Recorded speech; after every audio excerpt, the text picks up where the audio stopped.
নমস্কার, আমি চন্দ্রা। আমার এই চ্যানেলটির নাম গল্প পাঠে মৌ। আজকে পাঠ করছি শ্রী আশুতোষ মুখোপাধ্যায়ের কাল তুমি আলেয়া। গল্প পাঠ যদি আপনাদের ভালো লেগে থাকে তাহলে চ্যানেলটিকে অবশ্যই লাইক, শেয়ার ও সাবস্ক্রাইব করে পাশে থাকবেন এবং আপনাদের মূল্যবান মতামত কমেন্টের মাধ্যমে জানাবেন। শুরু করছি। আহ, আপনি ওদিকে সরে দাঁড়ান না। কাজের সময় সচকিত হয়ে ধীরাপদ ৩-৪ হাত সরে দাঁড়ালো। প্যাসেজ জুড়ে আড়াআড়ি দাঁড়িয়েছিল বলে বিরক্তিটা তারই উদ্দেশ্যে। খানিক বাদে আলমারি খুলতে বাধা পেয়ে আর একজন বলল, সরে দাঁড়ান। ধীরাপদ আবার ২-৪ পা এগিয়েছে। একজন খদ্দের ওর মুখোমুখি দাঁড়িয়ে প্রেসক্রিপশন এগিয়ে দিয়ে বিব্রত মুখে হাত বাড়িয়েছে। সেই সময়ে কর্মচঞ্চল ব্যস্ততায় হাত বাড়িয়েছে পাশের কর্মচারীটিও। হাতে হাতে কলিশন, অস্ফুট বিরক্তি। আপনি এটা নিয়ে কিছু বুঝবেন এখন? সরুন ওদিকে। ধীরাপদ আবারও সরেছে। আধ ঘন্টার মধ্যে এমনি বার কতক তাড়া খেয়ে সরতে সরতে ধীরাপদ একেবারে দরজার কাছটিতে এসে গেছে। তার পাশেই তখন যে লোকটি দাঁড়িয়ে, সে যদি সরতে বলে দরজা ঠেলে ধীরাপদকে এরপর দোকানের বাইরে এসে দাঁড়াতে হয়। বলার অপেক্ষা না রেখেই বাইরেই চলে এলো। ফাঁকা রাস্তায় পা চালিয়ে দিয়ে স্বস্তির নিঃশ্বাস ফেলল। কিছুই করতে হয়নি, তবু বেশ একটা ধকল গেল যেন।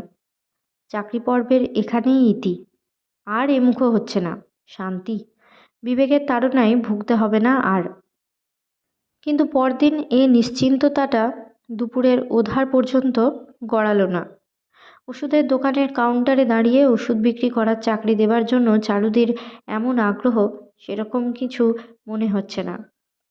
হিমাংশু মিত্রকে লেখা চিঠির সুর, চিঠির ভাষা মনে আছে। লিখেছিলেন, নির্দ্বিধায় দায়িত্ব নেওয়া যেতে পারে। সেটা এই দায়িত্ব। তাছাড়া চিঠি খোলা হয়েছে ধরে ফেলেও হিমাংশু মিত্র যে ব্যবহার করেছেন আর যে কথা বলেছেন তাতে কাউন্টারে দাঁড়িয়ে ওষুধ বিক্রির কাজটা ঠিক প্রত্যাশিত নয়। নতুন পুরনো বইয়ের দোকানের মালিক দেবাবুর সঙ্গে দেখা করবে বলে বেরিয়েও রাস্তা বদলে ধীরাপদ মধ্য কলকাতার সেই ওষুধের দোকানে এসেই ঢুকল। আগের দিনের মতোই দুপুরের নিরিবিলি পরিবেশ। আজও সেই ছোকরা অর্থাৎ রমেল হালদারই তাড়াতাড়ি এগিয়ে এলো। দাদা, কাল পালালেন কখন? ম্যানেজারকে না বলে কয়ে ওভাবে যায়? ম্যানেজার চোটে লাল, কড়া মানুষ তো, আজ শোনাবেন ক্ষণ। তাছাড়া সকালেও তো এলেন না, ডিউটির টাইমও ঠিক হলো না। কোনো রকম উৎকণ্ঠার আভাস না দেখে একটু বোধহয় বিস্মিত হলো সে। পরামর্শ দিল, যাই বলুক মুখ শুকিয়ে বলবেন, নতুন মানুষ, ভুল হয়ে গেছে। একটু বেশি তড়বড় করলেও ছেলেটাকে গতকালই ভালো লেগেছিল ধীরাপদর। এই নীরস কর্মচঞ্চলতার মধ্যেও প্রাণবন্ত। অন্যের কান বাঁচিয়ে কোণের বেঞ্চিতে বসে ধীরাপদ বলল, ম্যানেজারের জন্য ভাবনা নেই। ফ্যাক্টরিটা কোথায় বলো দেখি ভায়া? প্রশ্নটা শুনে হালদারকে আসন পরিগ্রহ করতে হলো। সেখানে যাবেন? মাথা নাড়ল। সাহেবদের সঙ্গে দেখা করবেন?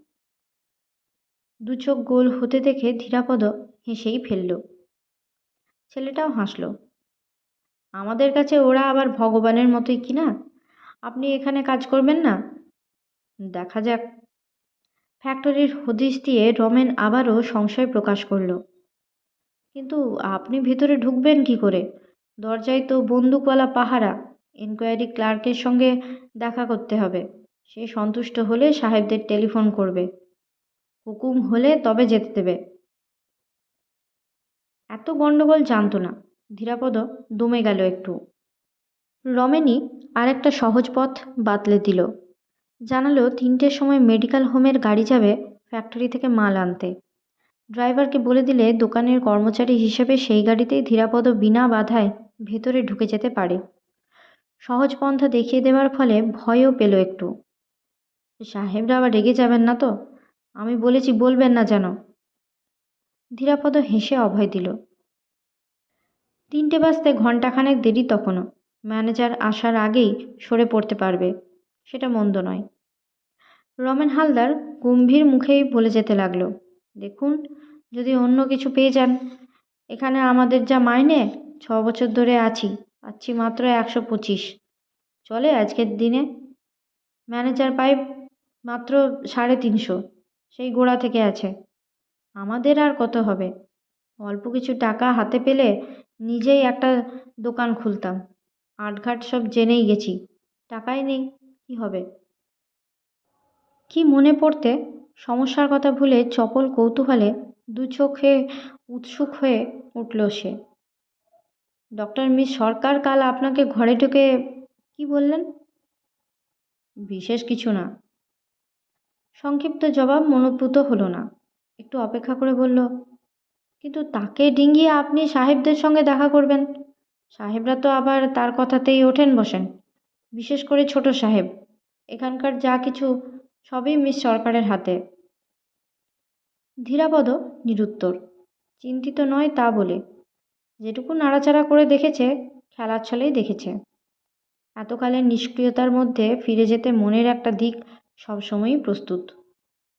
কিন্তু যাই বলুন দাদা, অন্তরঙ্গ জনের কাছে মনের কথা ব্যক্ত করার জন্যই যেন আরও কাছে ঝুঁকে রমেন হালদার গলা খাটো করে বলল, মিস সরকারকে আপনার ভালো লাগেনি?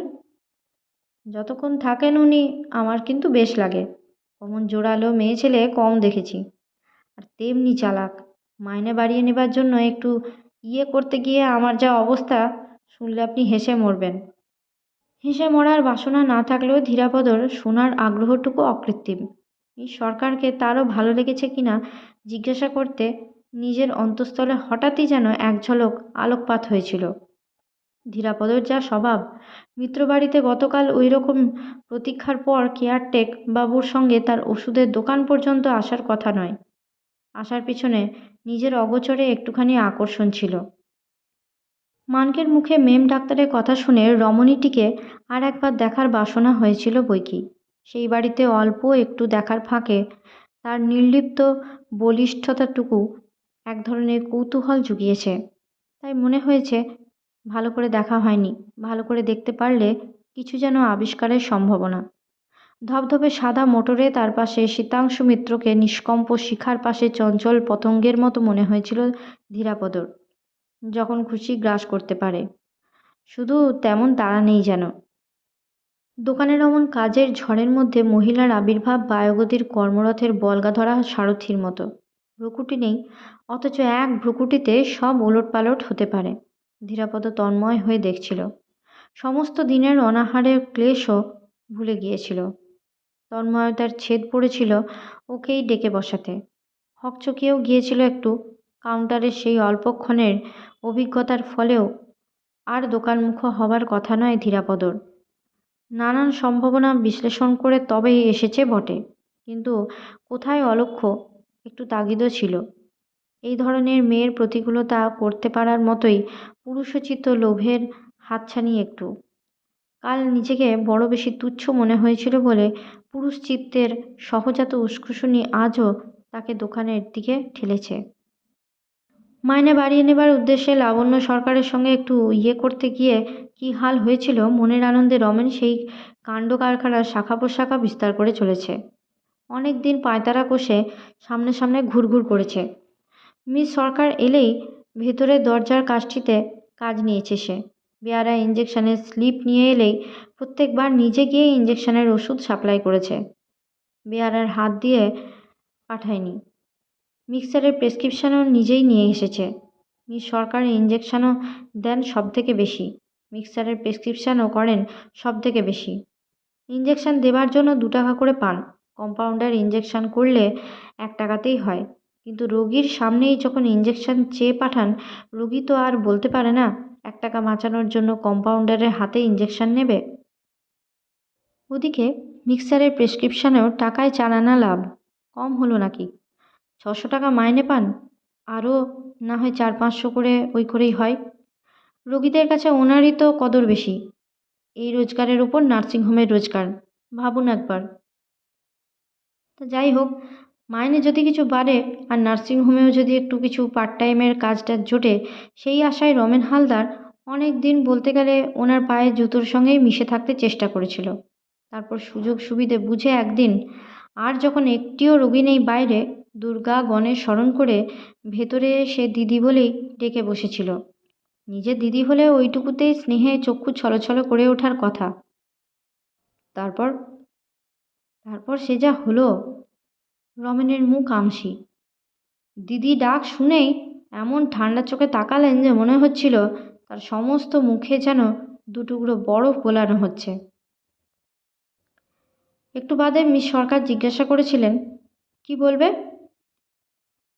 রমেনের মনে হয়েছিল চোখের থেকেও গলার স্বর আরও ঠান্ডা, একেবারে হাড়ে গিয়ে লাগার মতো। যা বলবে বলে এসেছিল ততক্ষণে সব ভুলে গেছে। যা মুখে এসেছে তাই বলে বসেছে।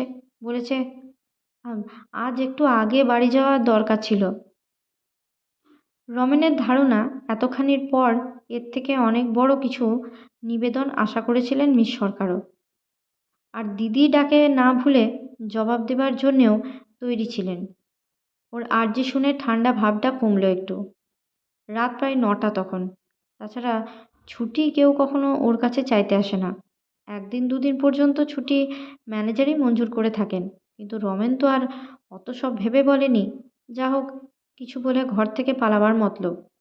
কিন্তু কি বিভ্রাটেই না পড়তে হলো ওকে এইটুকু থেকেই। প্যাক করে টেবিলের বোতাম টিপে বসেছেন মিস সরকার। ম্যানেজারকে ডেকে বললেন, ওর বোধহয় একটু আগে ছুটির দরকার, দেখুন। ব্যাস, বাইরে এসে ম্যানেজার হাঁ করে খানিক চেয়ে রইলেন ওর দিকে। কারণ তিনি তো জানেনই যে ওর ডিউটি শেষ হয়েছে প্রায় ঘণ্টাখানেক আগে। ইচ্ছে করলেই চলে যেতে পারে। তারপর এই মারেন তো সেই মারেন। আজকের মতো গল্প পাঠ এই পর্যন্তই। নিয়ে আসবো পরবর্তী অংশ পরবর্তী ভিডিওতে। সকলে ভালো থাকবেন, সুস্থ থাকবেন এবং পাশে থাকবেন। নমস্কার।